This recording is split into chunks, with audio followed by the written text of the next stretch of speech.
in place. Where is the weakest link for the Cowboys? It starts at the top, people. It's Jerry Jones. Isn't that terrible that I'm going to put Jerry out on Front Street? But yeah, it's Jerry Jones. Because here's the question. If you're telling me you don't believe in Dak Prescott, who paid him? If you're telling me you don't believe in Mike McCarthy as a good head coach, you don't trust his process, who hired him after their little sleepover? If you don't believe that the Cowboys, this could be their year, if you don't believe, who put this roster together? Honestly, we have talked about the Cowboys always being on the precipice of being that team. They're America's team, but we don't know how they're going to finish the season. And at the end of the day, whether you blame Dak or you don't doubt McCarthy or you don't, I don't know, you thought Zeke shouldn't have been paid, Jerry Jones is at the top of it all. And here's another thing. I do love when people talk. I surely do love it when people talk because I'm a reporter. And I like when people tell me what they're really thinking. And Jerry, he be talking year after year, season after season. And you know with that star in the helmet, it's Super Bowl or bust. When are the Cowboys going to win the Super Bowl? I don't know.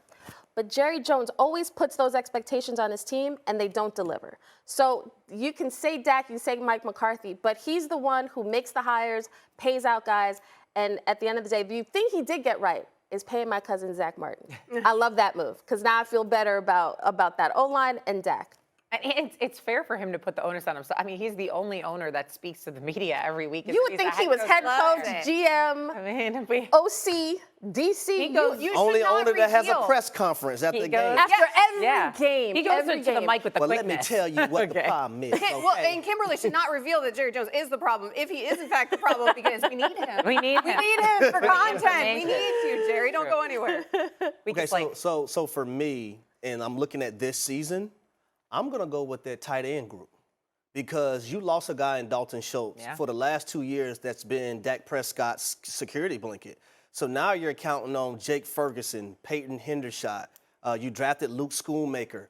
Which one of those guys are going to grow into the guy that Dak Prescott can count on? And if you don't have your security blanket, how much disarray are you going to be at the quarterback position if you're Dak Prescott? I think when you look at Travis Kelce, what he means to Patrick Mahomes. I played with Tony Gonzalez, and I knew what he meant to Matt Ryan in his career. I think having a tight end that's valuable if all things go wrong to be able to throw that football to and count on a consistent basis, I think it's valuable. Now they have to figure out who is going to be the leader in that room, who is going to be that guy that Dak Prescott can trust. And trust is a big word when you're talking about the passing game or extensions of the passing game. So when I look at that tight end room, that's a room that I think overall for this team that could be a deficiency and also hurt them in the long run. They're taking a gamble by trusting a rookie tight end over Dalton Schultz. So to Harry's point, certainly that tight end position is going to be a big question mark.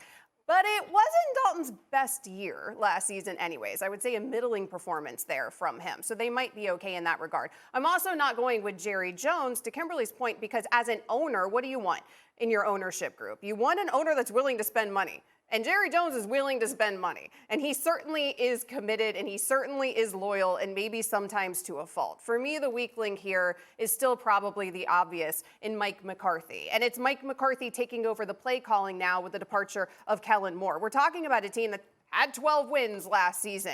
They were fourth in points scored on this offense, and that's with Dak throwing 15 interceptions. It's with that middling performance from Schultz at the tight end position. They still got that done. Are we sure Kellen Moore wasn't excellent as an OC? We're about to find out in Dallas. It seems like Mike McCarthy wanted that responsibility because he said, as a head coach, you have a better feel for how things need to go for the entire team. One of the things that frustrated him about having an OC in place that was calling the plays is Moore wanted to have this high-flying offense, and apparently sometimes Mike McCarthy felt like that didn't give his defense an opportunity to rest. I want to pound the ball, I want to run the ball so that my defense can rest. That's the sort of thing you're concerned about because you're concerned about both sides of the ball if you're the head coach. But now he's got more responsibility, and he's already the head coach of the Dallas Cowboys. We know when you're the head coach of the Dallas Cowboys how much pressure that comes with. Now it is pressure, wrapped in pressure, on top of pressure for a coach that already has question marks with how he handles that clock. Okay, let me say this. Everyone's right. I mean, these are all fair.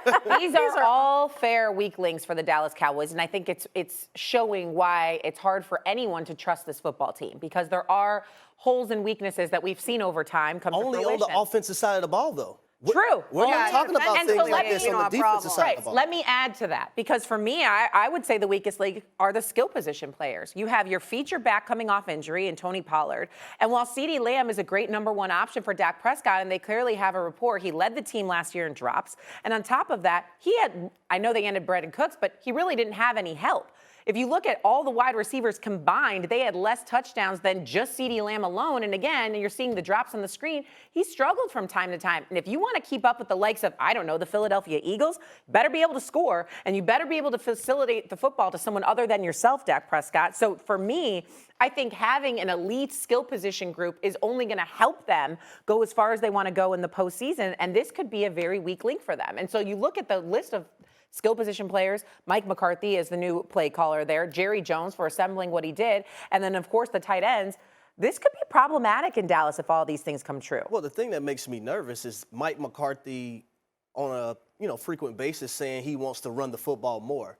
Well, Mike McCarthy as a play caller, that's not his DNA. Right. Like the last 4 years in Green Bay, and I understand he had Aaron Rodgers, but they didn't have a rusher over 800 yards. Plus, when you look at the backfield and Tony Pollard coming off an injury, you have Ronald Jones that's injured. You do have Malik Davis still and Deuce Vaughn, but I don't understand how you're going to have a pounding ground game with your backfield looking the way it looks.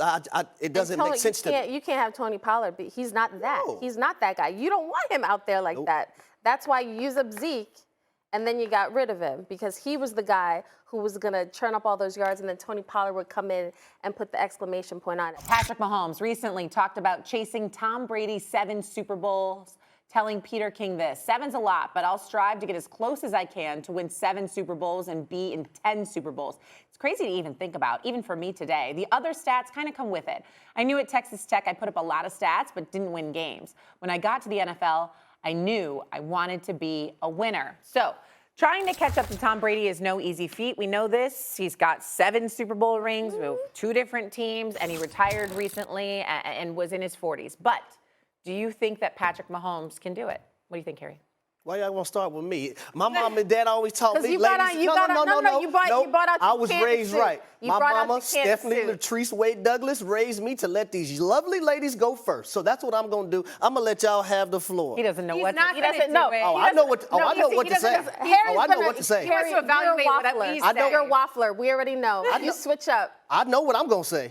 Okay, so say it. I want the ladies to go first, though. Fine. That's how Go my ahead, parents Andrew. raised I'll me. help you out. I'll help you out. He's not going to do it. He's not going to get it done. And the reason he's not going to get it done is because we're talking about 10 Super Bowl appearances and 7 rings. All right, maybe Y'all we see- should have let y'all Harry see- go y'all first. see Maybe why- we should y'all have let see Harry why I go want first. ladies to Okay. go on first? pace Okay. for Yeah. here, okay? If we compare the first 6 years of Mahomes and the first 6 years of Brady, I understand right now the nod goes to Mahomes, but you have to remember the era that Brady was playing in back then. And by the way, he only retired. I mean, he just retired. We're saying era that he was playing in back then, but it was decades ago, quite literally. And back then, it was not the pass-happy league that it is today. Those first 6 seasons for Tom Brady, the success of the Patriots relied on those star-studded defenses. That makes a big difference here in terms of all of those gaudy numbers when you compare these two quarterbacks directly early on in their careers. The difference here was that Brady went on, and he went on, and then he went on some more, and on again, and on again, and on again, in a way like we've never seen in all of NFL history.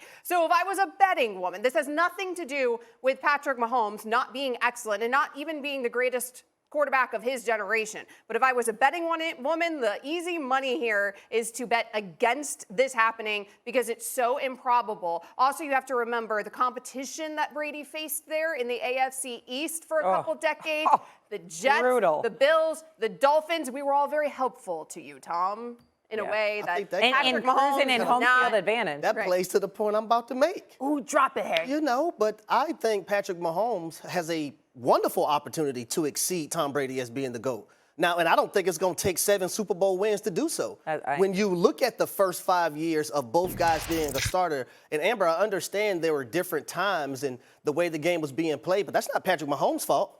He's just playing in an era in which he's going out there showcasing his talents. But you look at the pass yards per game, or in those first 5 seasons, Patrick Mahomes exceeds Tom Brady. You look at the Super Bowl wins, Brady has him by 1, but Patrick Mahomes has 3 Super Bowl appearances. You look at the MVPs.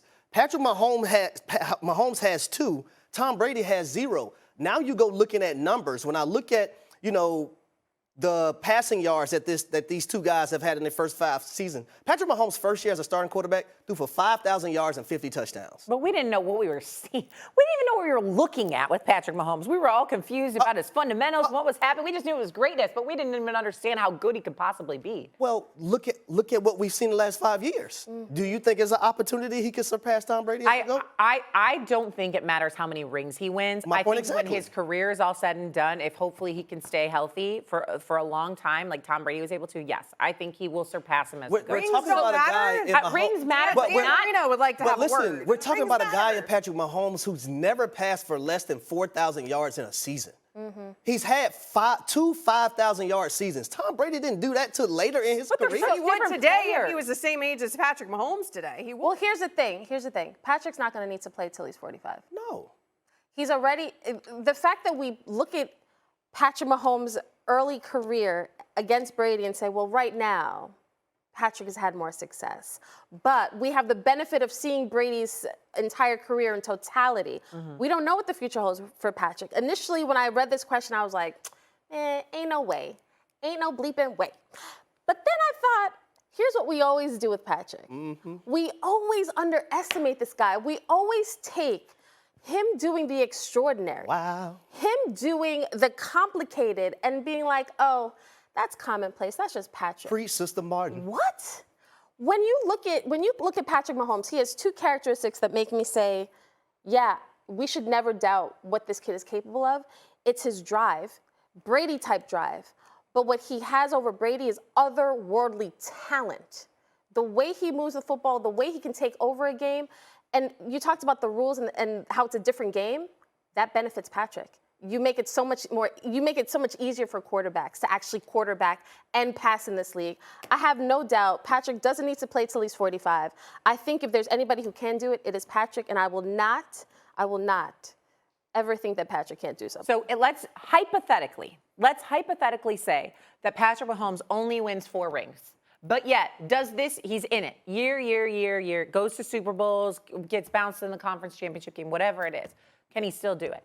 Because I don't believe rings matter. I really don't. And I only think it takes 4 or 5 rings for Patrick Mahomes. Yeah, like even across other sports, like in the NBA, for example, like I will always think Michael Jordan is the best of all time. Yeah, Does Bill Russell have more rings than him? Yes. Does Bob Cousy have more rings than him? Yes.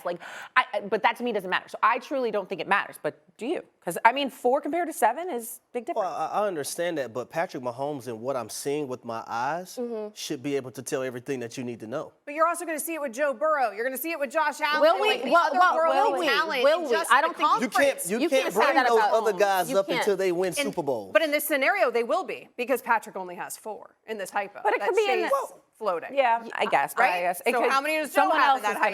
How many does someone Josh else would have to win them. But you look at Patrick also has the Belichick equivalent as far as Andy Reid. Not saying they're the same head coach, but he has but that does matter. It does. When you have one of the greatest head coaches and one of the greatest players to play the game, I think they have a better shot in a way that I wouldn't put Joe Burrow and Josh Allen in that category just yet. Okay, well, time will tell. But what Martin over there? Let the church say amen. What I guess is good is that we can keep receipts and revisit this conversation in like 10 years, right?